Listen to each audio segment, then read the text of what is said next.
Alors, ce chiffre est offert pour Leilou Nishmat Sarah Bat Aisha chez Ayom Kudash Fuata. Vegam Leilou Nishmat Gabriel Ben Esther pour la Refoua Shelema de David Haniel Ben Yehuda, Rav Eliou Ben Elian, Zari Bat Phoebe, Marie-Claire Marianne Bat Jeanne Fortuné, Moshe Eliaou Ben Rivka.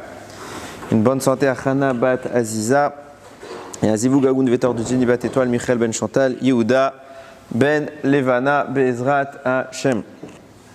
Ok, alors on va commencer.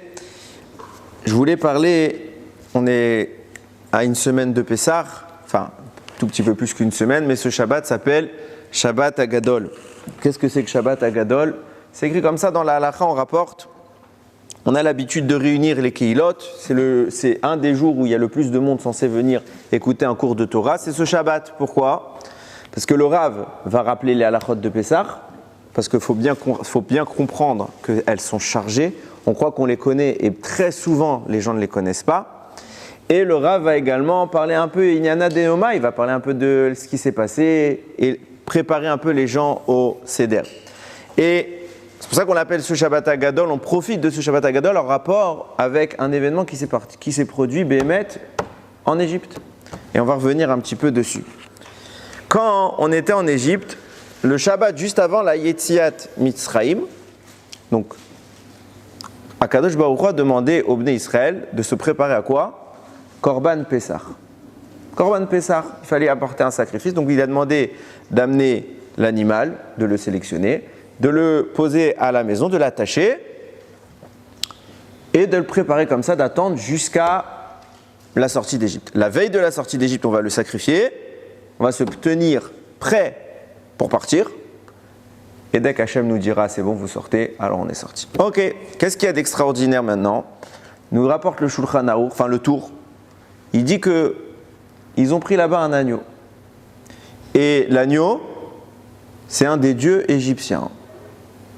Donc les Égyptiens, ils voient comme ça les Juifs en train de traîner leur idole devant eux, et ils leur disent, qu'est-ce que vous êtes en train de faire? Vous imaginez la réponse? Bah écoutez, on va le tuer, et on va le manger. Pourquoi? Sacrifice à Akadosh Baruch Hu. Donc vous êtes en train de dire à des idolâtres que vous allez sacrifier leur idole pour votre Dieu. Il n'y a pas pire humiliation qu'on puisse avoir. Et il faut se rappeler que l'Égypte, c'est quand même, à l'époque, c'est nos tortionnaires. Donc on s'attend à quoi? On s'attend à ce que la réaction elle soit vraiment hostile, qu'il y ait de la violence, qu'il y ait des... Il ne s'est rien passé. Là-bas, ils rapportent le Tour, ils ont grincé des dents, ils n'étaient pas contents, ils avaient vraiment envie de nous sauter dessus, ils n'ont rien fait. Akadosh Baruch Hu nous a protégés et on a fait le Korban Pessah Keil Cheta comme il fallait.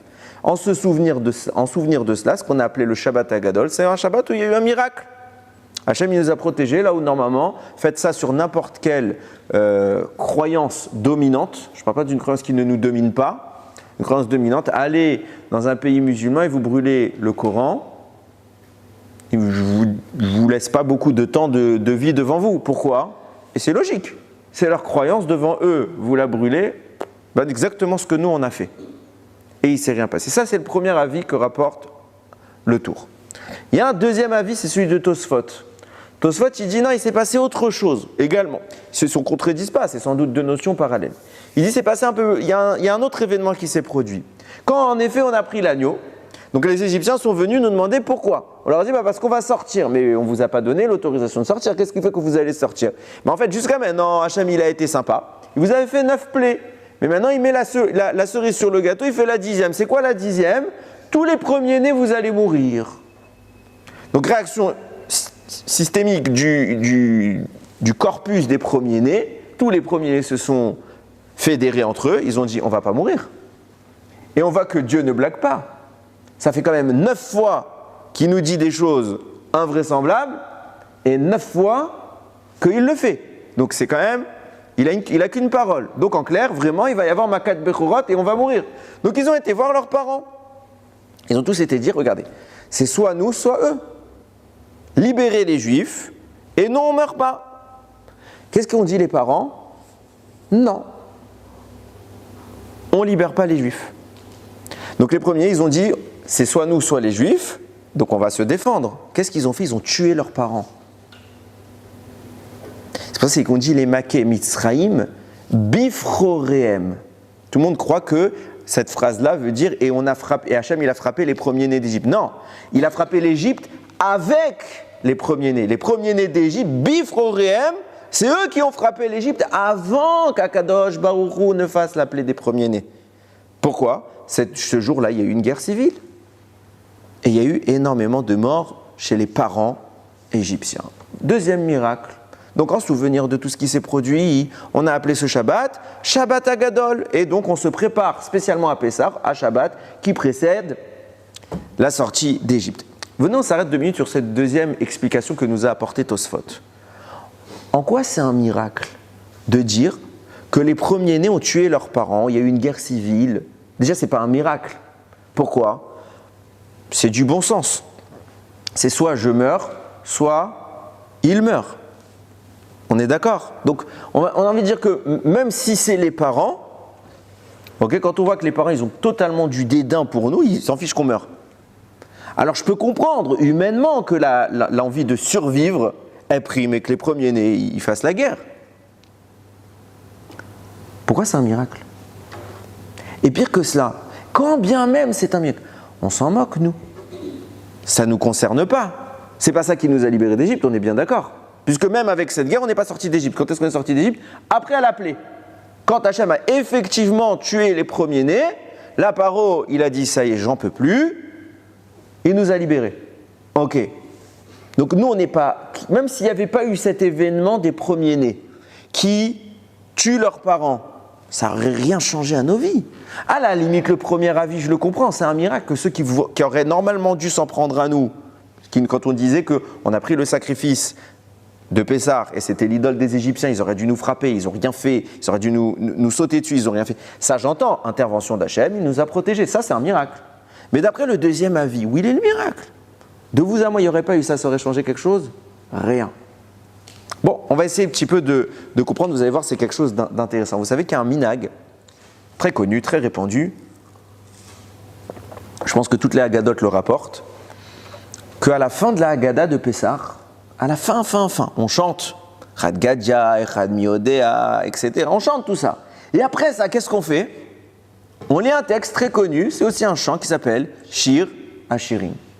On lit le Shir Hashirim, c'est très important de le lire. Minhag très installé dans les communautés, Baruch Hashem.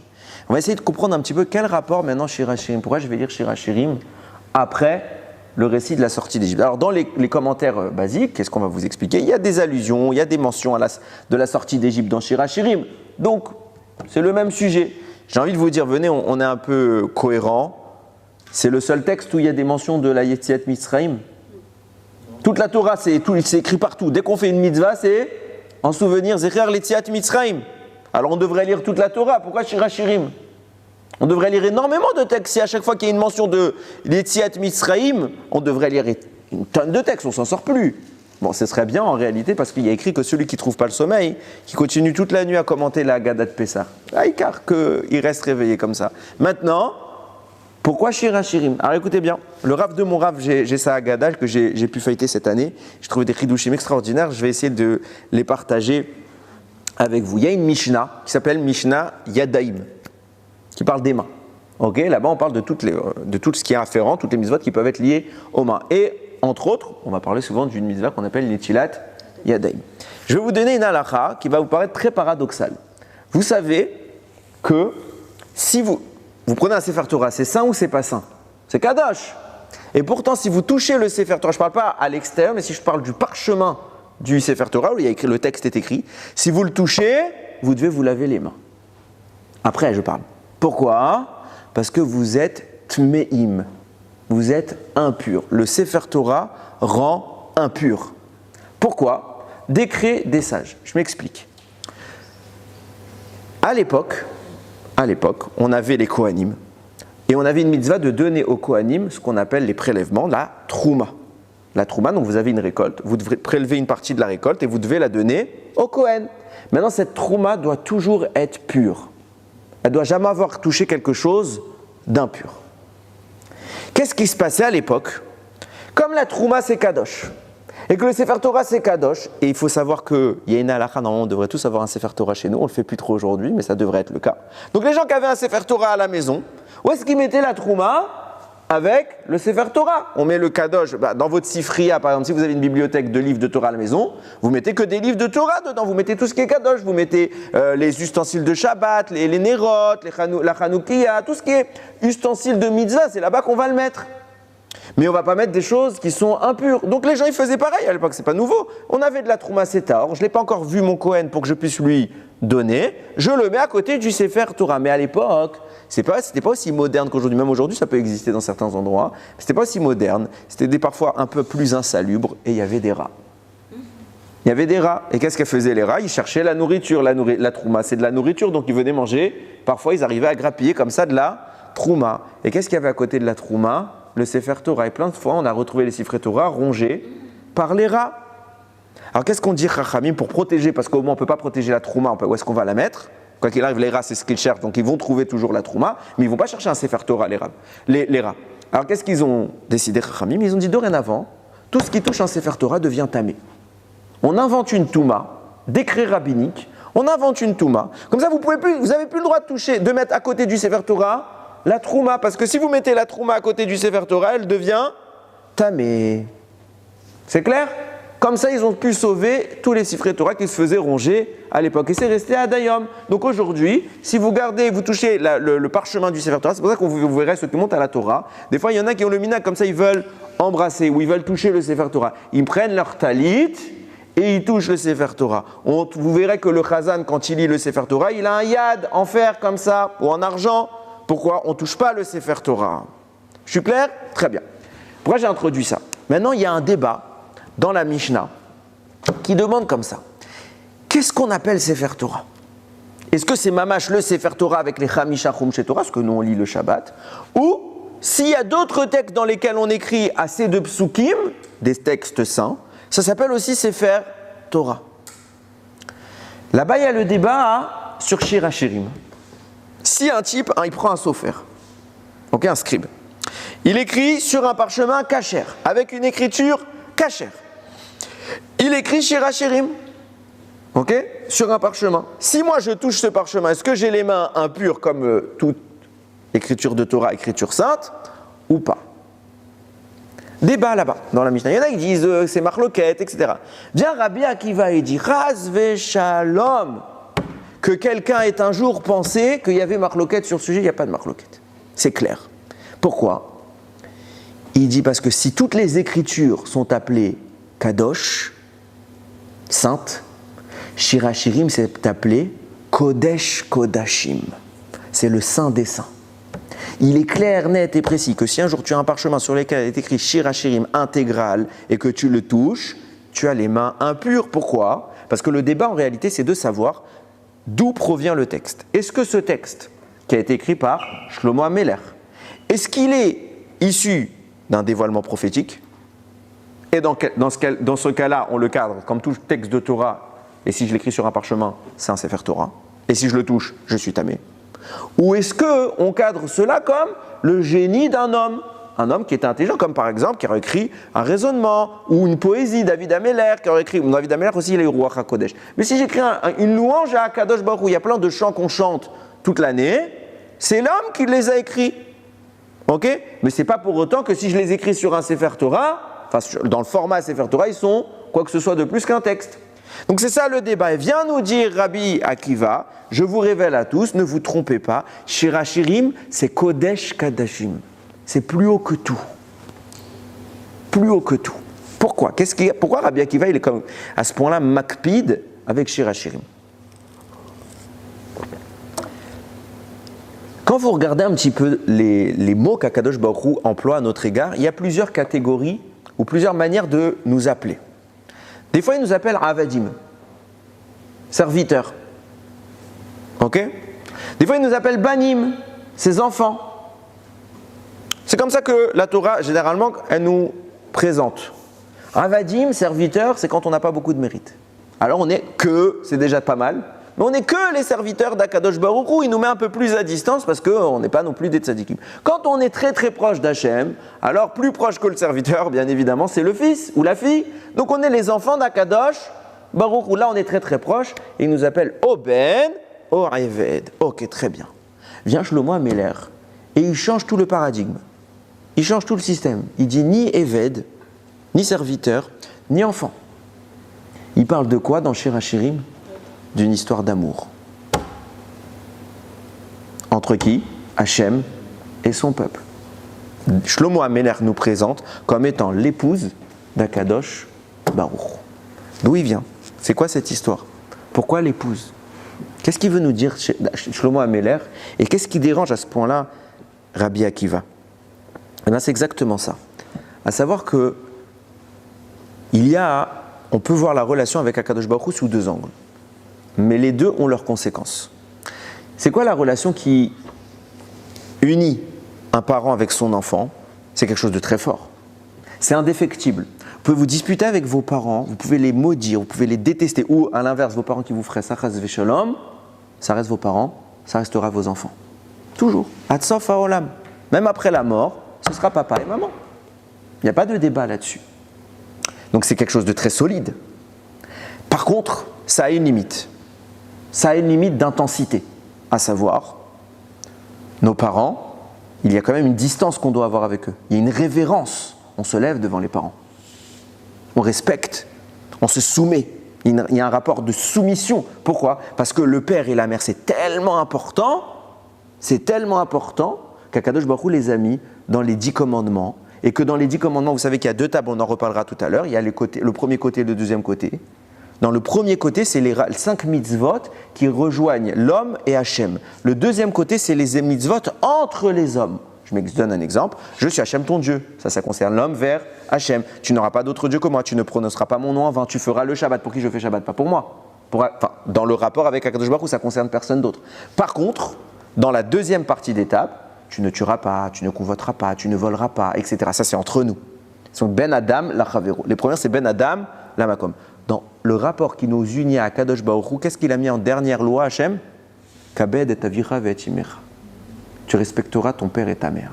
Pourquoi? Parce que celui qui ne respecte pas ses parents, c'est clair qu'il ne respecte pas Hachem. Parce que Hachem ne nous a pas fait pousser de la terre comme des plantes. Pourquoi il nous a mis des parents? Pour comprendre c'est quoi le rapport qu'on doit avoir vis-à-vis de lui en tant que Abba.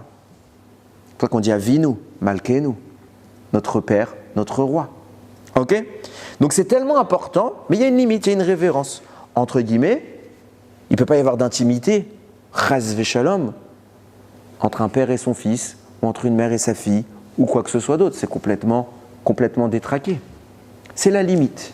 Donc ça veut dire que c'est un amour qui a une limite. À l'inverse, l'amour d'un couple est beaucoup plus délicat. Il n'y a pas cette révérence.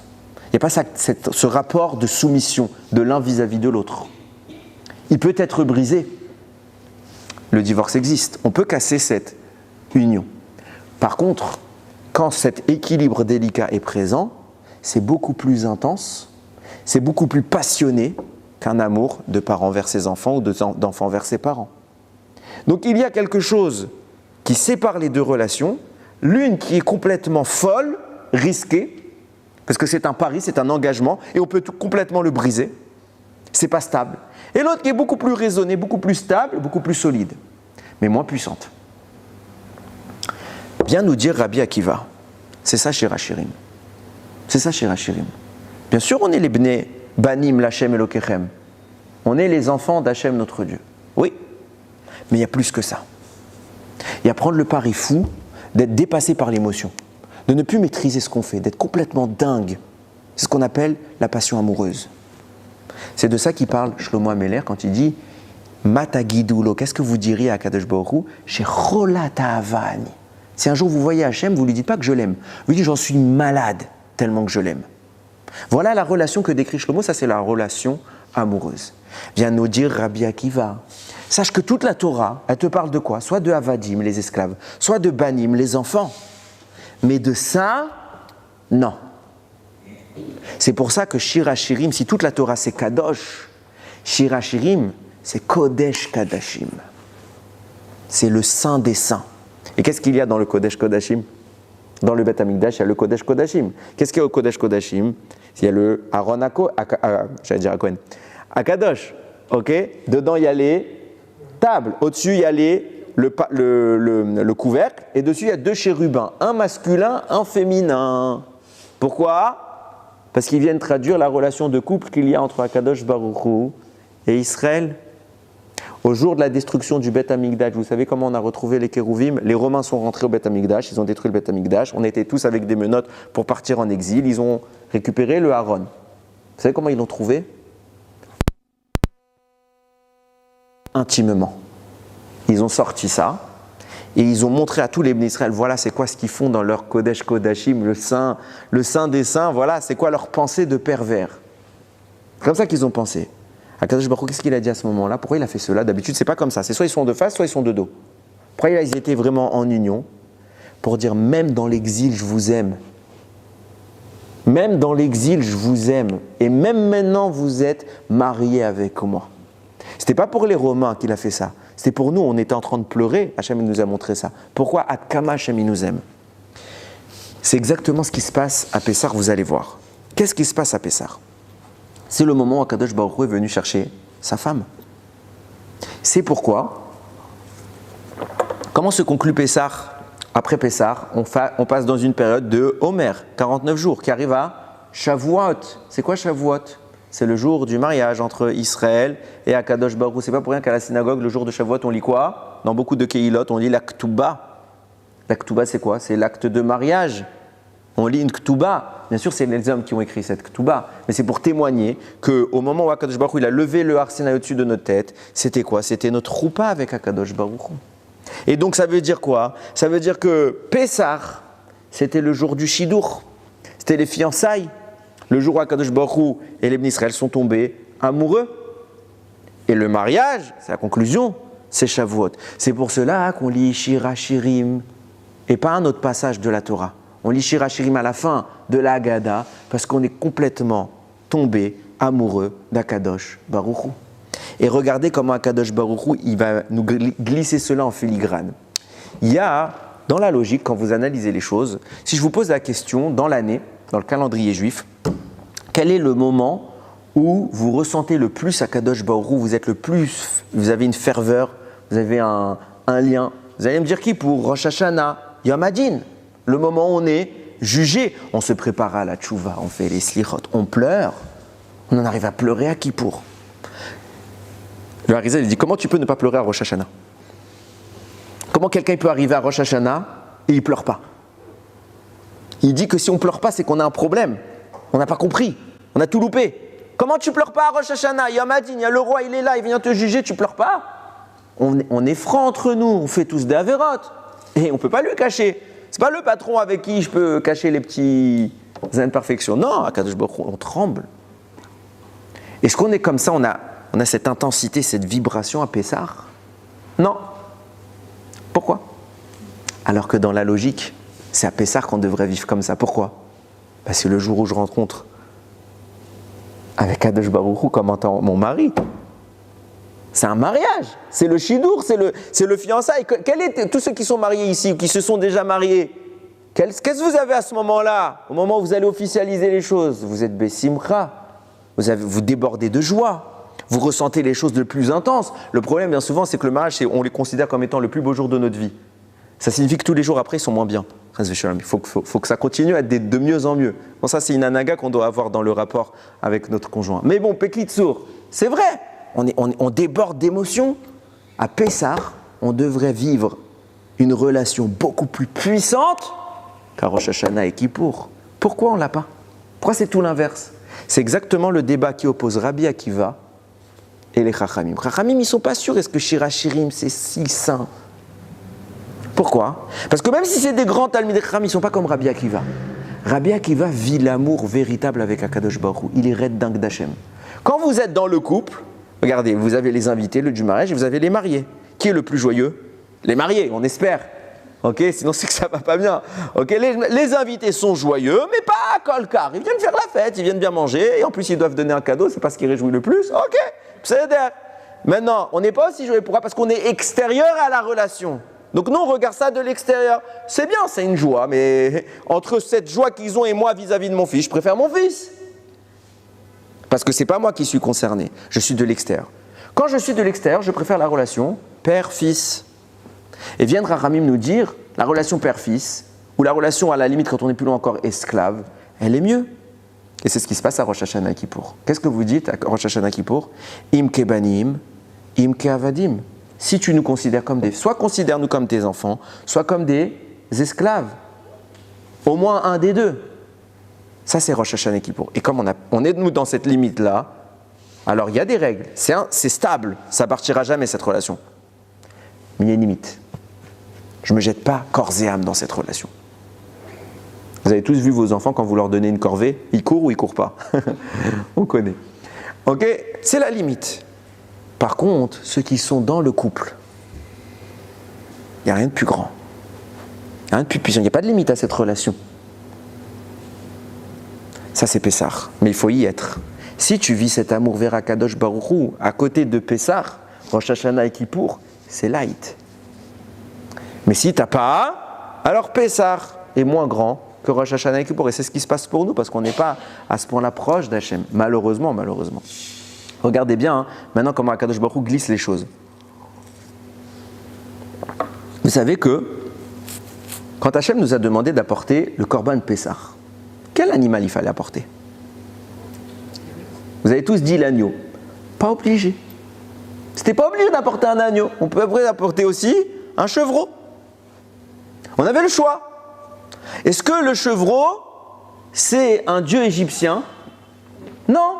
Donc la logique aurait dû être quoi? Il aurait dû avoir tous les rabbins de l'époque qui disent Rabotaï, avec l'antisémitisme qu'il y a en Égypte, vous devriez prendre des précautions, ne sortez pas avec la kippa, etc. À l'époque, c'était quoi? Ne prenez surtout pas un agneau.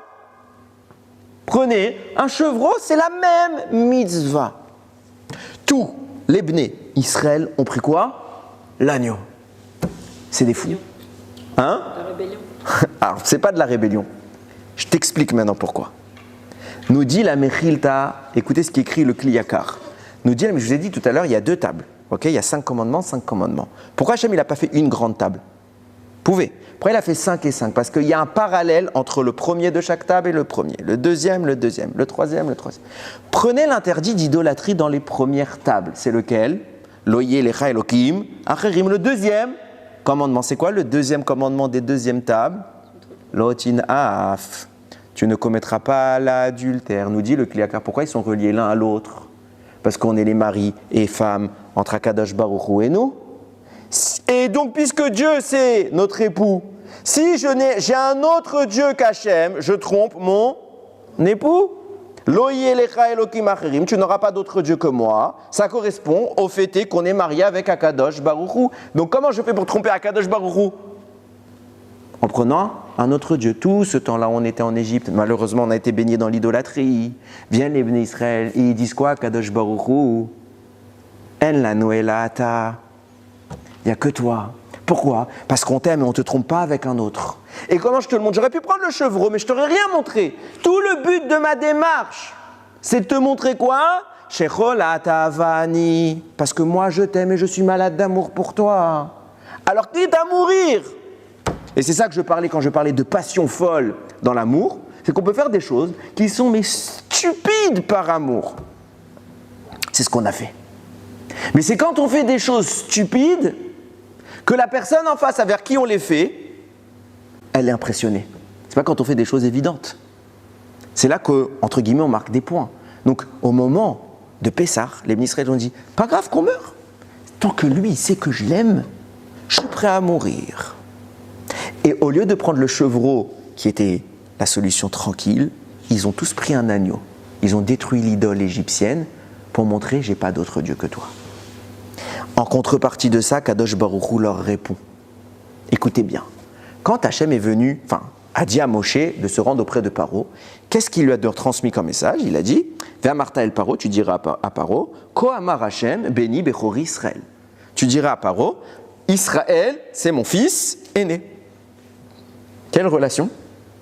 Père-fils. Ça, c'est le début de la sortie d'Égypte, le début où Moshe se rend auprès de Paro. Qu'est-ce qu'Akadosh Baruch Hu fait à la fin? au moment où nous on scande notre amour pour Hachem et qu'on prend l'agneau, il déclenche une guerre entre un père et son fils. Les enfants égyptiens vont demander à leurs parents, papa, maman, libérez les Juifs. Quels parents refuseraient? Cette stabilité qui unit le lien parental-enfant, quels parents refusent? On est prêt à tout pour nos enfants. Et là, ils refusent tous. Tous. Il n'y en a pas un qui a dit « Ah, ils ont raison. » Tous. Ça veut dire qu'Akadosh Baruch Hu est en train de dire quoi au Ham Israël? Ce lien qui nous unit, c'est père-fils, je l'enlève. J'accepte la relation de couple. Et comment je vous le montre? Regardez, j'efface ce lien-là par lequel je vous avais défini. Vous-même, je vous avais défini en tant qu'aîné. Vous êtes mon fils aîné, donc je dois vous défendre. Eh bien, regardez ce que je fais avec les Égyptiens. Eux-mêmes témoignent que cet amour n'existe plus entre eux. Pourquoi? Parce que si au début c'était ça mon argument, aujourd'hui ça ne l'est plus. Aujourd'hui, vous n'êtes plus que mes enfants. Vous êtes bien plus. Vous êtes mon conjoint. Et l'amour qui unit Akadosh Baruch Hu avec le Ham Israël, c'est ce qui se produit à Pessah. C'est pour ça qu'on parle de chesed à Pessah. Il y a une bonté qui éclate. Regardez jusqu'où ça va. On peut se poser la question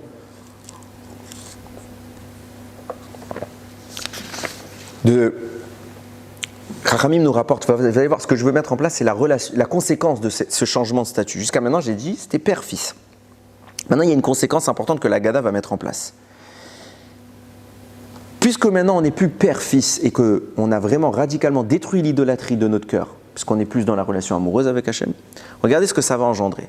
Nous disent Chachamim, on dit comme ça, là-bas dans la Haggadah, Hachem il précise et on insiste qu'Hachem est venu lui-même nous libérer et pas un autre, ni par un émissaire, ni par des anges, ni par rien, moi et personne d'autre. Cette affirmation qui est redondante dans les propos des Chachamim, elle est extrêmement dérangeante. Pourquoi? Parce qu'elle est contredite à plein d'endroits, par les Chachamim eux-mêmes. À plein d'endroits, vous trouvez qu'Hachem a envoyé un malach, dans le Midrash, dans la Gemara. Il y a par exemple le Harizal, il y a une ségoula très très importante, je vous conseille vraiment de la faire la veille de Pessah, juste avant Arvit, vous allez pour les hommes à la synagogue et vous lisez cette lettre qu'on appelle la lettre de Rav Shimshon d'Ostropoli. C'est quoi cette lettre?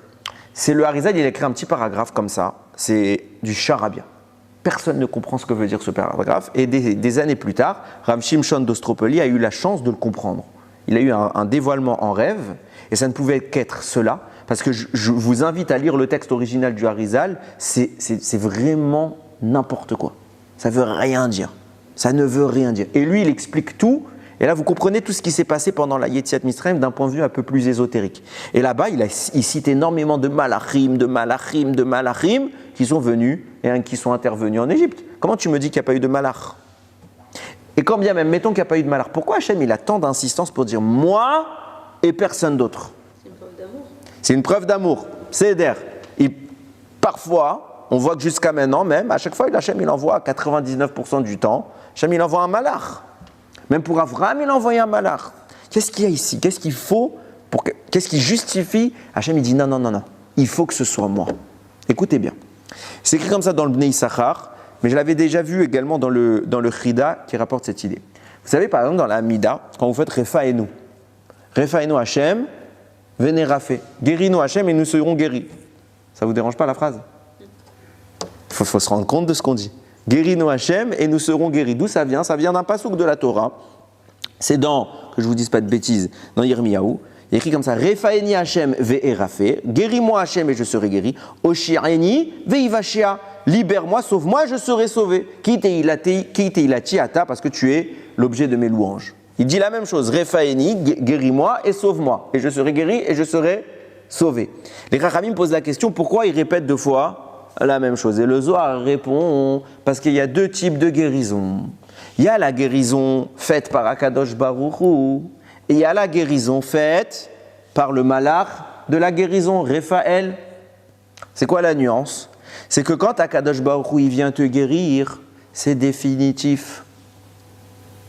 Plus jamais la maladie en question, ça y est, tu as le système immunitaire, plus jamais la maladie en question ne peut t'attaquer. Si Hachem t'a guéri, il l'a fait complètement. Un malach qui te guérit, ça peut revenir. tu peux faire chas v'shalom, enfin la personne peut faire une rechute. Pourquoi? C'est pas complet. C'est jamais complet. C'est pour ça qu'on demande à Akadosh Baruch Hu, Refaeni, toi guéris-moi pour que je sois Ve'erafé, je serai vraiment guéri. Pas que je sois partiellement guéri. Je veux la vraie refoua. Et le même principe avec la Géoula. Et le Chida rajoute, c'est quoi la nuance? Pourquoi l'une elle est complète, l'une est imparfaite? Parce que quand Akadosh Baruch Hu te guérit, il guérit ta neshama. Alors que quand un malach te guérit, qu'est-ce qu'il guérit? Ton corps. Il guérit le symptôme, mais pas la maladie. Quelqu'un qui se mouche, c'est pas parce qu'il s'est mouché que le rhume est parti. Voilà ce que fait un malach.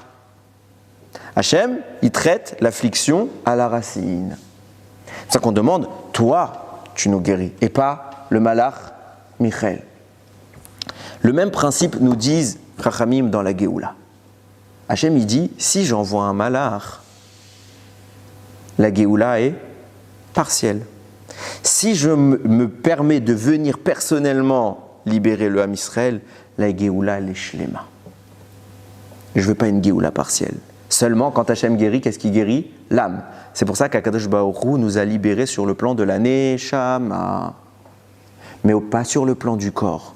Qui s'est occupé de nous libérer sur le plan du corps? Les malachim, les anges que je disais, et en l'occurrence également Moshe Rabbeinu. Et du coup, ça vous explique pourquoi, sur le plan de la Neshama, plus jamais l'exil n'a existé. Il y a eu dans l'histoire d'autres exils, mais il n'avait d'emprise que sur le corps. Jamais on nous a enlevé notre Neshama, jamais il y a eu un exil autre que l'Égypte dans lequel vous avez entendu, s'ils n'étaient pas sortis tout de suite, ils ne sortaient plus jamais. Pourquoi? Parce qu'on arrivait à un degré d'impureté tellement intense qu'on ne pouvait plus sortir. Et puis personne n'aurait pu nous libérer. Ça, on le dit pour l'Égypte, on ne le dit pas pour Hanouka, on ne le dit pas pour Purim, on ne le dit pour rien d'autre que l'Égypte. Pourquoi? Parce que c'était un exil et du corps et de l'âme. Mais une fois qu'Akadosh Baruch Hu a libéré la Neshama, elle est libre pour toujours. Et c'est pour ça que quoi que soit l'exil qu'on a eu, on est resté juif. On avait la Torah en permanence, on ne l'a jamais oublié. Pourquoi? Parce que notre Neshama, elle est libre à vie. C'est Hachem qui nous a libérés. C'est pour ça qu'Hachem il vient et dit, c'est moi et personne d'autre que moi qui va libérer la Neshama du Ham Israël. Et là, il y a des conséquences qui vont apparaître. Regardez ce que signifie. Je vous parle tout à l'heure, je vous ai dit, enfin je viens de le dire, Akadosh Baruch Hu nous a guéris, nous a libérés sur le plan de la Neshama. Ça veut dire quoi? Elle était malade, ma Neshama? De quoi on parle quand on parle de la délivrance de la Neshama? Écoutez ce qu'il dit Rav David Daniel à Cohen. Il cite un Ben Ishraï. Quand Yaakov Avinu, il rejoint Yosef en Égypte. Donc il vient avec sa famille, lui il était en Israël, et ils descendent en Égypte. Donc ils sont au total 70 personnes à former un groupe social là-bas. Beaucoup plus tard, Moshe va raconter cette histoire au Ham Israël dans le livre de Devarim, donc dans le dernier livre de la Torah, et il dit comme ça. Beshivarim nefesh, et c'est une phrase que vous allez trouver dans la Haggadah de Pessah. Il dit comme ça, Beshivarim nefesh, yaredo avotenu mitzrayma. 70 âmes sont descendues, nos parents à descendre en Égypte. Verata, et maintenant, en Samcha Hashem Elokecha, Hashem t'a placé, Kechorve Hashamaim Larov, aussi nombreux que les étoiles. On n'est pas plus nombreux que les étoiles, on n'est même pas aussi nombreux que les étoiles, on ne s'approche même pas du nombre des étoiles. Ça, c'est la petite remarque, on va y venir tout à l'heure. Vient le Ben Ishraï, pose la question, il dit, le mot qui est employé pour parler de l'âme est dérangeant. Il écrit Beshivarim Nefesh, 70 âmes. Il faut savoir que l'âme a plusieurs strates. La plus basse de toutes, Nefesh. C'est le plus bas niveau qu'on puisse avoir. Celui-là, on ne peut pas ne pas l'avoir. Si on ne l'a pas, on meurt. Ça s'appelle la mort. Quand celui-là se retire, c'est qu'on est mort. Chas v'shalom. Au-dessus de l'âme, qui s'appelle Nefesh, il y a une dimension qui s'appelle Ruach. Au-dessus encore, il y a une dimension qui s'appelle Neshama. Après, il y a deux autres, j'en parle pas. C'est quoi la différence entre les trois? Je fais très brièvement. Le Nefesh, c'est la source de vie primale. Ça veut dire quoi? On la partage avec tout être vivant. Tout ce qui existe a un Nefesh. Ok? Tout ce qui est animé. Et c'est afférent au corps et à la matière. C'est très ancré dans la matière. C'est pour ça que même un animal a un Nefesh. Il n'y a pas besoin d'être spirituel pour cela. Je saute le deuxième, j'arrive au troisième, la Neshama. La Neshama, c'est tout l'inverse du Nefesh. Pourquoi? La Neshama, c'est l'élément divin que Dieu nous octroie. Une partie de lui. Et donc c'est extrêmement spirituel et ça n'a pas sa place à côté du Nefesh. Le Nefesh est très matériel et il repousse par nature le spirituel. Donc quand vous voulez avoir une Neshama, s'il y a un Nefesh, on est mal barré, mais on est obligé d'avoir un Nefesh. Donc Akadosh Baruch Hu met un troisième élément qui va faire la jonction entre les deux. Cet élément s'appelle le Ruach. Le Ruach, c'est la capacité à parler. La parole, c'est bien ce qui va traduire la pensée de l'âme dans un corps physique. C'est pour ça que c'est l'élément de jonction, il y en a 3 niveaux. Il faut savoir qu'on n'a pas toujours les 3. On mérite d'avoir 3 dans la Constitution, mais si on a des avérotes, les parties les plus saintes sont à l'extérieur de nous. Elles n'entrent pas. Au point qu'on peut arriver à un statut où on n'a que le Nefesh. Et les Ruach et la Neshama, ils sont là, mais pas en nous. Ils sont au-dessus. Ils font des petits tours comme ça. On ne mérite pas de les avoir. Écoutez ce qu'il dit le Chesed. Donc vous comprenez la question du Ben Ishraï. Il dit comment tu peux me dire que Yaakov et toute sa famille descendent en Égypte et quand tu les décris, tu dis Beshivarim, Nefesh. On parle de Yaakov, le plus bas niveau. Tu as dû dire Beshivarim Neshamot. Non, Shivarim Nefesh. Pourquoi? Écoutez ce qu'il dit le Ben Ishraï. Il cite le papi, le grand-père du Chida qui s'appelle le Chesed l'Avraham. Là-bas, il explique le Chesed l'Avraham, je vous le fais en bref. Il dit, quand quelqu'un vit en Chutz Laaretz, qu'il sache qu'il n'a que le Nefesh. Désolé, je ne sais pas s'il y a des Chutznikim ici. Quand on vit en Chutz Laaretz, on n'a que le Nefesh. Quand la personne décide de faire son alia, alors il a entamé, il est en train de le faire, on parle, mais le temps que ça prend, ça peut prendre un jour, ça peut prendre plusieurs jours. On aimerait bien que ça prenne qu'un jour. Mais quand il engage, alors il reçoit le Ruach. Et quand il s'installe en Eretz, Hachem lui donne sa Neshama. C'est vrai dans ce sens, et c'est vrai aussi malheureusement dans le sens inverse. Quand Yaakov Avinu, il est en Eretz Israël et sa famille, alors il a tout. Il a jusqu'à la Neshama. Mais maintenant qu'il est en train de descendre et de s'orienter vers l'Égypte et l'exil, la Neshama et le Ruach se retirent. Alors il faut bien préciser, on peut être en Chutz Laaretz et avoir une Neshama, mais il y a plusieurs niveaux. Okay? Mais la Neshama dont on parle spéciale à Eretz Israël, on ne l'a pas. Donc qu'est-ce qu'on a... Comment? Pareil, aucun problème. Mais cette dimension-là, ok? Même Avraham Avinu, on peut dire ça. Même Moshe, il n'a jamais mis un pied en Israël. Vous vous rendez compte? Alors c'est rassurant de se dire, si Moshe il l'a pas eu, ça va, on peut vivre. Ok? J'essaye de rassurer un peu les Français. Je disais donc, quand ils descendent en Égypte, puisqu'ils perdent cette dimension, alors Hachem il vient le témoigner et il ne parle que du Nefesh. Vous avez perdu quelque chose. Cette dimension-là, elle s'en va. C'est pour ça que Moshe leur dit, quand vous étiez en Égypte, Beshivarim Nefesh. Vous étiez que Nefesh. Mais maintenant que vous êtes sortis, quand est-ce que Moshe dit cette phrase? Un peu avant sa mort. Quand on s'apprête à rentrer en Eretz Israël sous l'égide de Yehoshua Binoun. Donc on va retourner en Eretz. Maintenant, qu'est-ce qu'il te dit? Ve'ata, et maintenant, Samcha Elokecha, ton Dieu t'a placé, Hashem Elokecha, Kechorve Hashamaim Larov. Il t'a placé en temps comme le nombre d'étoiles. Comme je vous l'ai dit tout à l'heure, il y a des milliards et des milliards et des milliards d'étoiles. On n'est même pas, même si tu cumules tous les juifs de toute l'histoire, je suis même pas sûr qu'on arrive à 2-3%. Comment tu peux me dire comme? Alors tous les commentateurs ils disent non, c'est une métaphore. Comme. Sauf que non, c'est vrai ce qu'ils disent. Souvent la Djibra Torah Kelshon Ben Adam, la Torah parle dans un langage humain. Donc nous aussi on fait des métaphores. Mais on sait qu'Akadosh Baruch Hu il est méticuleux dans le choix des mots. Et chaque mot il a de la valeur. Alors peut-être qu'on peut trouver une autre lecture là-dedans. Nous disent Rachamim, comme je vous l'ai dit tout à l'heure, pourquoi on nous compare ici aux étoiles? Parce que quand on n'a que le Nefesh, alors on est sous domination des anges. C'est pour ça que la Gemara a dit, tout celui qui vit en Israël ressemble à quelqu'un qui a un Dieu. Tout celui qui ne vit pas en Israël ressemble à quelqu'un qui n'a pas de Dieu. Quoi, il est idolâtre? Non, mais, entre lui et Hachem, il y a un ange. Et tout ce qu'il fait, ça passe d'abord par l'ange, qui vient taxer. Et cet ange, c'est l'ange de la nation dans laquelle il se trouve. Le seul endroit où il n'y a pas d'intermédiaire, c'est où? Eretz Israël, on est direct sous l'égide d'Akadosh Baruch Hu. Donc puisque, d'abord, quand je sers Hachem, celui qui est le premier à bénéficier de ce service, entre guillemets, vers qui c'est dirigé, c'est un malach. Donc je sers d'abord quelqu'un d'autre, et après je sers Hachem. Donc je ressemble, on n'a pas dit tu es un idolâtre, je ressemble à un idolâtre. Et celui qui vit en Israël, on n'a pas dit qu'il a un Dieu, il ressemble, parce que tu peux être en Israël et être un rachat. Ok? C'est pas ça, je suis en Israël, je suis le top du top. Ce serait bien. Mais bon, il y a beaucoup de mérite d'être en Israël. Maintenant, je reprends ce que je disais. Comment on ressemble à quelqu'un qui a un Dieu quand on est en Chutz La'aretz? Parce qu'il y a un intermédiaire. Alors, qu'est-ce qu'Hachem il te dit? Maintenant que tu es sorti, pourquoi? C'était quoi ta relation avec Hachem? Puisque quand tu es en Chutz La'aretz, tu n'as qu'un nefesh. Le nefesh, c'est la partie, comme je vous l'ai dit, physique, matérielle, naturelle. Et donc, tu n'évolueras que dans un cadre naturel, physique, concret, les lois de la nature. Et qui gère les lois de la nature? Les anges, les astres, ce qu'on appelle le mazal. Et qu'est-ce qu'on dit du peuple juif? En mazal l'Israël. Nous n'avons pas de mazal. Pourquoi? Parce que nous, on ne veut pas que le fonctionnement de notre existence soit basé par les malachim. Ce qu'on veut, c'est quoi? On veut ce qu'on appelle anagat nisit. On veut un fonctionnement surnaturel. On ne veut pas un fonctionnement naturel.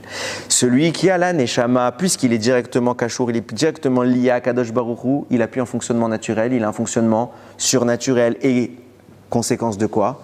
Lui aussi peut dominer la nature. C'est lui qui dicte à la nature son fonctionnement. Si la nature dit non, c'est comme ça que ça fonctionne, celui qui est surnaturel peut lui dire je change cette règle. On peut ouvrir la mer? Non. Surnaturellement? Oui. Les diplés, c'est naturel? Non. Ce n'est pas des catastrophes physiques. Non, c'est surnaturel. Et on peut changer la nature par une anagat nisit, quand on a la neshama, exclusivement.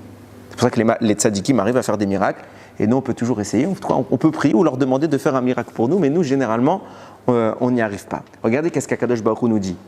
Enfin, Moshe dit au Israël, au début, vous étiez shivarim nefesh. Vous étiez que nefashot, vous étiez qu'au plus bas niveau, dans la nature. Mais maintenant, Hachem, qu'est-ce qu'il a fait? Kechorve Hashamaim. Il vous a fait comme les étoiles, pas le nombre. Vous êtes vous aussi comme les étoiles, vous pouvez diriger la nature. Et c'est pour ça que le mot larov peut se dire les raves, en tant que maître. Vous êtes comme les étoiles, comme les malachim, vous êtes les maîtres de la création. Je vous les confie entre les mains et vous ne dépendez plus de cette nature qu'on appelle les anges et qui est la base de la avoda zara. Comme je vous ai dit tout à l'heure, ressemble à quelqu'un qui n'a pas de Dieu. Pourquoi? Parce qu'en fait, il est en train de servir autre chose qu'Akadosh Baruch Hu. Et là, la relation qui s'installe, elle est drastiquement différente. Et vous allez voir comment la Haggadah nous le témoigne au tout début. Puisque jusqu'à maintenant, il y avait Nefashot, donc on est au plus bas niveau. Au-dessus de nous, il y a les Malachim, et au-dessus, il y a Hachem. Donc nous, on doit toujours demander aux Malachim, s'il vous plaît, soyez sympas. C'est comme ça que ça fonctionne. C'est déjà une avoda zara. On est contraint. Mais maintenant qu'on est rentré dans la dimension où on a reçu la Neshama, et qu'on passe plus par les Malachim, alors qui est au-dessus de qui? Nous sommes au-dessus des Malachim. Et eux aussi servent à Kadosh Baruch Hu. Mais pour servir à Kadosh Baruch Hu, ils doivent attendre que nous soyons d'accord. C'est eux qui doivent nous demander. Et ils attendent une réponse de nous. Et regardez comment la Haggadah nous l'annonce dès son entame. Quel est le premier passage qu'on raconte dans la Haggadah de Pessah? Alachmania. Voici le pain de misère, qui coûte une blinde. Mais le pain de misère, qu'est-ce qu'on prend? On cite un paragraphe en araméen. Tous les commentateurs, dans toutes les Haggadot, à peu près bien faites, ils posent cette question. Comment se fait-il que le premier passage de la Haggadah, ce ne soit pas de l'hébreu? C'est le seul passage qui n'est pas en hébreu, c'est Alachmania. Je vous dis d'avance, si vous avez une Haggadah commentée, ils ne posent même pas cette question, changez d'Haggadah. Okay? Franchement, c'est nul. C'est le béaba des questions de Pessah, c'est pourquoi Alachmania, c'est en araméen. Il y a 150 000 réponses. Okay? Je suis tombé cette année, là, mon Rav, il citait une réponse que j'ai trouvée merveilleuse. Il cite le Ramak, Rabbi Moshe Cordovero, le maître du Harizal. Écoutez bien. De façon générale, Chachamim nous disent on ne prie pas en araméen. Il ne faut jamais prier en araméen. Pourquoi? Parce que les tfilotes, elles vont avec les malachim, c'est les malachim qui les font monter. Les malachim ne comprennent pas l'araméen. Ils ne comprennent pas l'araméen, donc ne prie pas en araméen. Le Ramak rajoute, et c'est lié. Pourquoi les malachim ne comprennent pas l'araméen? Qu'est-ce qu'elle a cette langue? Ils comprennent toutes les langues, mais pas l'araméen. Moi, je dis tout le temps, souvent les gens ils prennent des livres, ils ne savent pas lire l'hébreu, malheureusement. Je dis à ces gens, apprenez. Mais s'ils n'y arrivent pas, ou s'ils ne peuvent pas, etc., qu'est-ce qu'ils font? Ils prennent des livres en phonétique. Pour moi, c'est une catastrophe. Pourquoi? Parce que quelqu'un qui ne sait pas lire, il ne sait pas prononcer les lettres, les vraies lettres hébreues. Par exemple, dans le phonétique, quand tu n'as pas appris le Ra'in, tu oublies. Le Het, tu l'oublies. Le Re, tu ne sais pas quand c'est un Re. Tu sais pas qu'est-ce qu'il veut dire le K et le H. C'est Re, c'est Re, je ne sais pas. Donc comme les gens ils ne savent pas, ils disent des mauvaises lettres parce qu'ils ne savent pas le lire. Donc ils disent n'importe quoi. N'importe quoi. Vaut mieux lire en français traduit, pas en français phonétique. Au lieu de dire Baruch Ata Hashem, béni sois-tu Hashem. Ça a plus de valeur, ça, c'est pas top. C'est mieux de lire en hébreu. Mais ça a plus de valeur, ça. Au moins, ce que je dis, c'est vrai. Mais dire un mot qui n'est pas vrai, des fois, on peut souhaiter même la mort. On peut souhaiter la mort. C'est écrit dans plusieurs endroits, dans les livres, dans les Sidurim. Insistez bien sur cette lettre, parce que si tu insistes mal sur cette lettre, ça change tout le sens. C'est très grave. Donc, vaut mieux lire en français. Le français, ils comprennent les anges. Anglais, ils comprennent. Espagnol, allemand, ils comprennent. Tout, ils comprennent. Araméen, non. Qu'est-ce qu'elle a, cette langue? Nous dit Rabbi Moshe Cordovero, c'est la langue du Satan. C'est la langue des forces du mal. Et les malachim, ils ne veulent pas avoir affaire avec ça. Donc c'est volontaire, ils ne comprennent pas ça. Et c'est pour ça qu'on ne doit pas prier dans cette langue. Peut-être parce qu'ils ne comprennent pas. Et petit deux, parce que c'est la langue. Elle n'est pas bien. Alors question à 1000 €. Non, à 0 € parce qu'elle est facile. Qu'est-ce qu'on fait tout le temps? On dit Kaddish. On dit la Kaddish en quelle langue? Justement, puisqu'on est pour les Shiva, quelle langue vous dites Kaddish? En araméen. Kdusha, quand on fait Nakdishar, Kadosh, Kadosh, araméen. Qu'est-ce qui se passe? Écoutez bien. Écoutez bien. Les forces du mal existent parce qu'Hachem veut qu'elles existent. Sans quoi, elles n'existeraient pas. Et grâce aux forces du mal, il y a un équilibre, il y a le libre arbitre. Et donc il peut y avoir une récompense. Si Hachem voulait que le mal disparaisse, il disparaît. Donc Hachem veut le maintien du mal. Si Hachem veut le maintien du mal, il faut qu'il lui donne une force qui lui permet d'exister. Cette force, ce shefa, c'est de la Kdusha, c'est de la vie. On est d'accord jusque-là? Très bien. Il y a deux moyens par lesquels le mal peut avoir cette Kdusha. Soit par les mitzvot, soit par les averot. Je m'explique. Quand on fait une mitzvah, on est censé faire descendre sur nous un shefa énorme. Un flux d'abondance, de vie, de Kdusha énorme. Si je ne fais pas la mitzvah, je fais une avera à la place, qu'est-ce que ça veut dire? Avera, ça vient du mot laravor, traverser. C'est-à-dire que je traverse ce flux par autre chose. Il y a un obstacle qui vient manger à ma place. C'est qui? Le mal. Et là, il se gave. C'est pour ça que l'avera est si grave, parce qu'il prend énormément. Mais même quand vous faites une mitzvah, il a une part. Toujours. Seulement, c'est quoi la nuance? C'est que quand je fais une mitzvah, je lui donne la part précise. Inconsciemment, c'est Hachem qui gère cela. Minimum pour qu'il existe. Et du coup, il est à sa place avec les forces qui doivent être les siennes. Quand je fais une avera, il mange beaucoup plus. Et il prend beaucoup plus de place que ce qu'il devrait. Et donc les forces du mal sont plus puissantes. On ne veut pas qu'elles disparaissent, on veut qu'elles soient à leur place.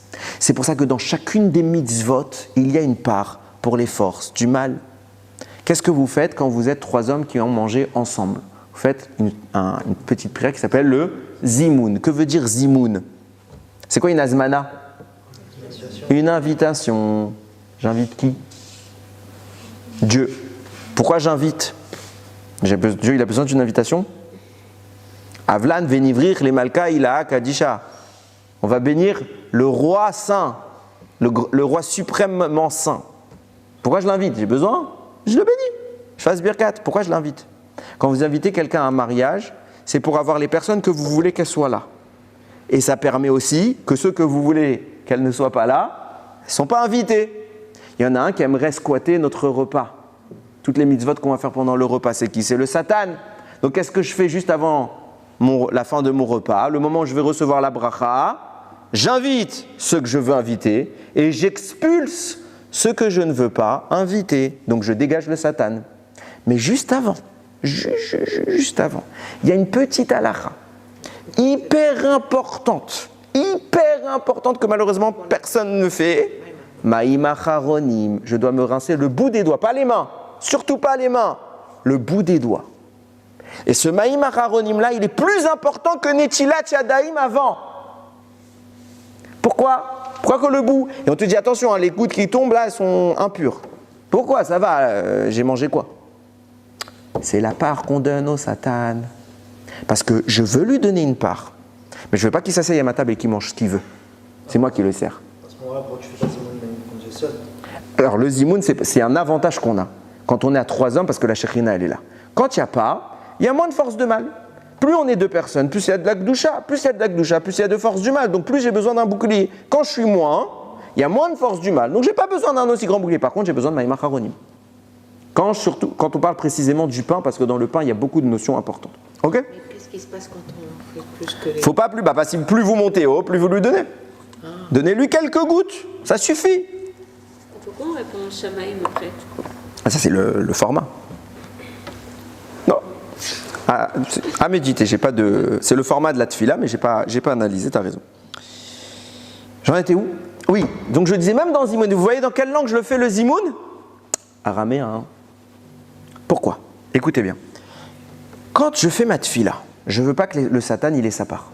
Je ne veux pas qu'il vienne se servir. Donc je fais tefila, il y a énormément de sheva. Lui, il veut venir se servir. Donc il vient, il se pointe. Je fais ma tefila en hébreu. Et lui, il va essayer, à ce moment-là, de me faire trébucher. Et il va porter des accusations contre nous. À quel endroit il se positionne, le Satan? À l'endroit précis, vous savez que dans la tefila, on passe de monde en monde. On monte jusqu'en haut. On part de tout en bas vers tout en haut. À chaque fois qu'on change de monde, c'est là que les forces du mal elles se mettent, à la lisière des mondes. Et c'est là qu'elles viennent attaquer. Qu'est-ce qu'on fait chaque fois qu'on change de monde? Kaddish! Pourquoi Kaddish? Je parle en araméen. Et qu'est-ce que ça veut dire quand je fais Kaddish? Ça veut dire que je ne m'adresse plus que à Hachem. Je m'adresse à qui? Au Satan. Pourquoi? Parce que comme les forces du mal elles sont venues, qu'est-ce que je fais moi? Je leur fais kavod. Je leur donne un peu à manger. Maintenant que je vous ai donné, vous ne pouvez plus rien dire. Vous n'avez pas de quoi réclamer. Eh Hachem, ils ne nous donnent pas à manger, ils ne font pas ce que tu leur demandes. Et donc, puisqu'ils nous accusent et qu'on est fauteur, alors ils peuvent prendre plus. Non, parce que sinon, il y a la taxe, il y a la surtaxe, etc. Non, je t'ai donné à manger, je t'ai fait kavod, tais-toi. Et à chaque fois qu'on change de monde, en montant comme en descendant, il y a un kaddish en araméen. Qu'est-ce qui s'est passé à Pessah? Maintenant, vous allez comprendre pourquoi le début, c'est Al-Achmania en araméen. Qu'est-ce que je viens de vous raconter depuis tout à l'heure? Jusqu'à maintenant, à chaque fois qu'on devait faire quelque chose, on était exilés. Chaque fois qu'on devait faire quelque chose, qui prenait en premier, qui se servait le premier, c'était les forces du mal. Elles avaient de quoi manger. Arrive Pessah, et Hachem il dit, vous allez détruire tout le Chametz. Le Chametz, c'est le symbole de quoi? Des forces du mal. Détruisez-les. Complètement. L'année, vous pouvez avoir un peu parce qu'il faut leur donner à manger. Mais le jour où vous allez vous recharger contre les forces du mal pour vivre, pour vous rappeler ce que c'est quand elles ne sont pas là, c'est Pessah.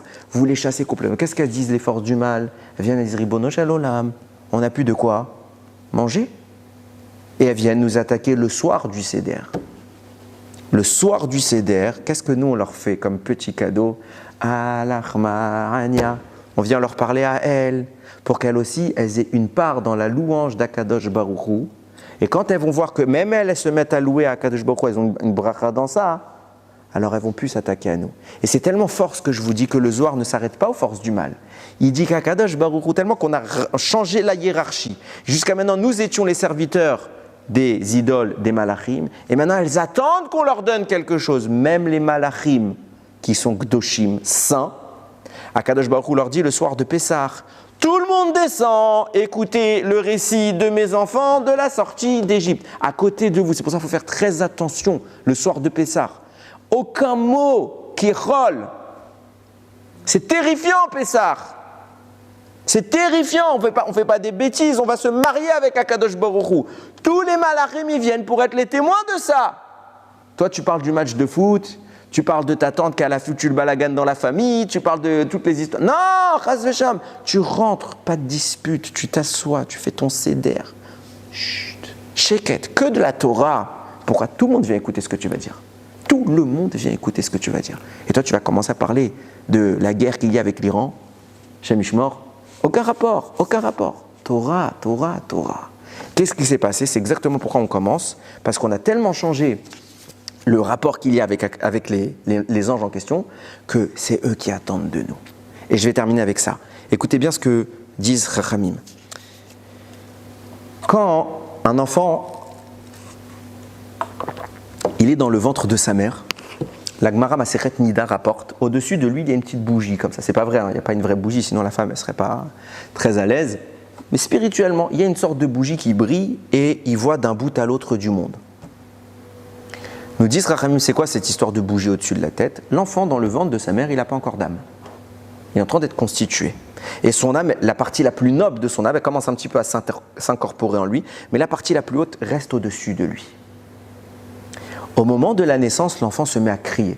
Il pleure l'enfant quand il sort du ventre de sa mère. Pourquoi? Qu'est-ce qui a provoqué spirituellement ça? Matériellement, qu'est-ce que ça a provoqué? C'est qu'il s'est mis à respirer. Jusqu'à maintenant, l'enfant ne respirait pas, il n'avait pas besoin. Puisque son sang est oxygéné par le cordon ombilical, la mère fait le travail pour lui.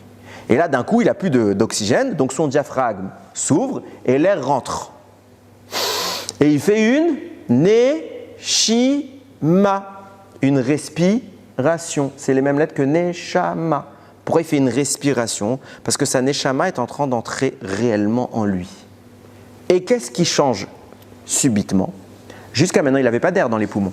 Est-ce que quelqu'un qui n'a pas d'air peut parler? Ou du moins avoir une voix? Non, l'enfant est muet. Pas parce qu'il n'a pas la capacité, il n'a pas les organes, les cordes vocales, parce qu'il n'y a pas d'air.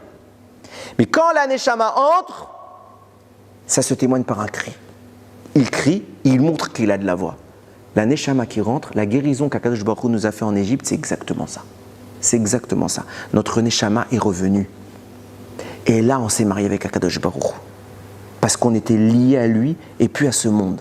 On ne peut pas se marier avec Hachem quand on est dans la matière. Quand est-ce qu'on se marie avec Hachem? Quand on est dans le même plan d'existence que lui. La neshama, elle est rentrée, le bébé crie. Il fait vibrer ses cordes vocales, il montre qu'il a une voix. C'est ça Pessah.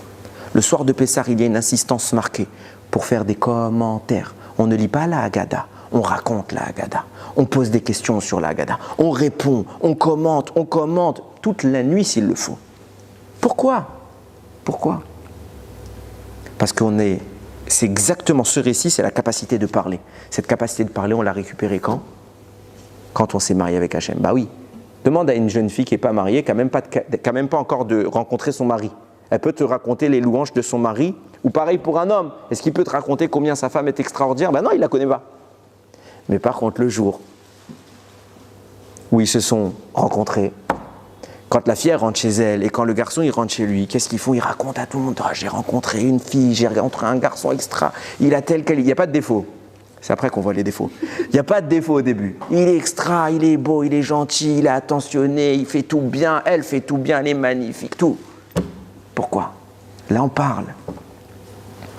Hachem s'est marié avec nous, il nous a choisis à Pessah, alors que notre bouche parle.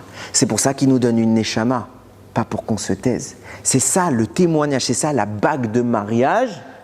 Le soir de Pessah, c'est quoi? C'est quand je raconte la louange d'Akadosh Baruch Hu. Et je crie à tout le monde, Shecholat Avani. Je suis malade d'amour.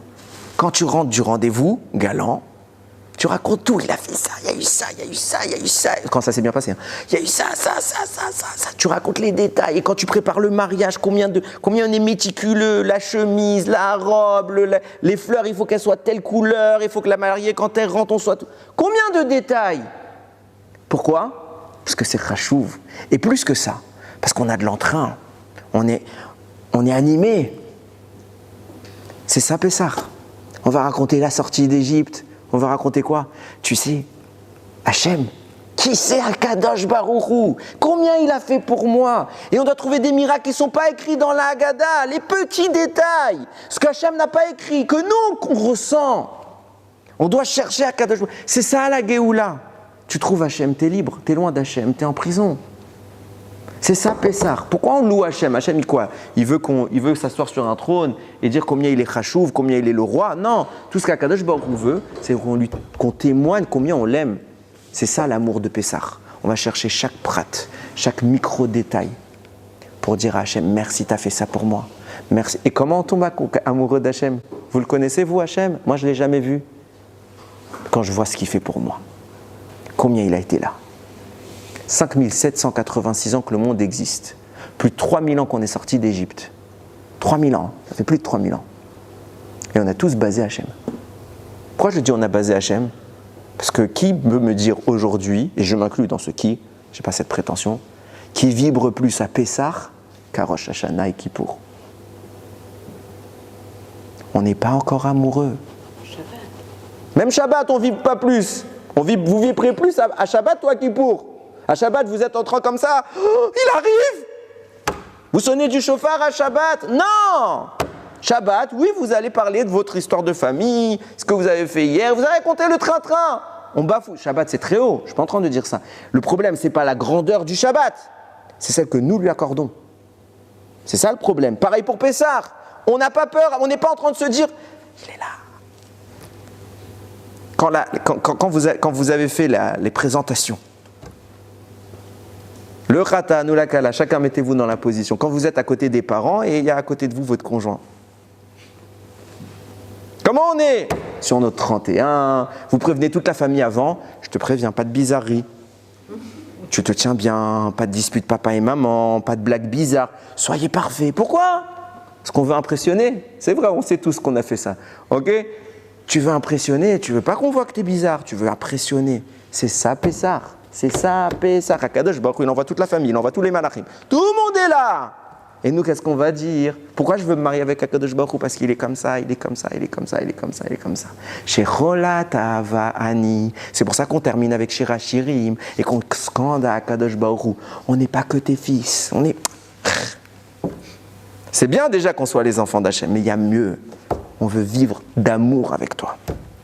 D'amour. Si on arrive à vivre Pessah comme il parle Rabbi Akiva là, Shira Shirim, ça devient Kodesh Kadashim. On est littéralement unis de la façon la plus intime qui soit avec Hachem. Ça existe un mari qui laisserait sa femme se faire embêter? Tout le monde dit, on a la guerre, on est en galère, est-ce que ma chère va venir? Est-ce que ma chère va pas venir? De vous à moi, plus le temps passe, plus cette question me saoule. Et je me moque de la réponse.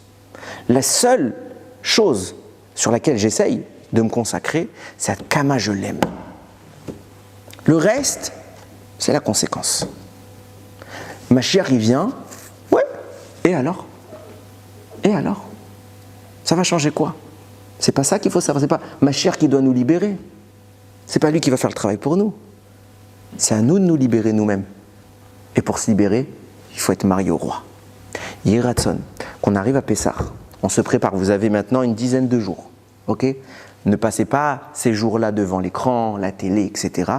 Passez-les devant la Haggadah. Préparez les commentaires, lisez, apprenez, cherchez des problèmes, cherchez des réponses aux problèmes. Comme ça, vous arrivez à Pessah, vous êtes prêts. Pessah, c'est pas on lit un livre, hein. C'est pas on lit les commentaires. Le type, il a acheté une Haggadah comme ça, il arrive à Pessah, il commence à lire. Mon Dieu, moi je fais ça chez moi, je me fais tuer net. Non, tu racontes, tu connais déjà le texte.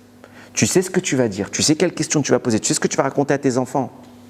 Et s'il n'y a pas d'enfant à la maison, tu racontes à ta femme. Et s'il n'y a pas de femme, tu te la racontes à toi-même. Il n'y a pas de problème. Tu parles, tu racontes, tu montres à Kadosh Baruch Hu combien je t'aime. Et tellement je t'aime, j'ai pas de doute. Et là, on peut en arriver à dire que tu vas Bizrat Hashem, Bimerabi Amenu, nous envoyer Mashiach, Tzidkenu, tu vas nous envoyer tous nos ennemis loin de nous. Tu vas résoudre tous les problèmes. C'est pas ça le problème. Nos vrais ennemis, c'est nous-mêmes. On est loin d'Hachem, il faut qu'on se rapproche de lui. Baruch Adonai Leolam. Amen ve amen.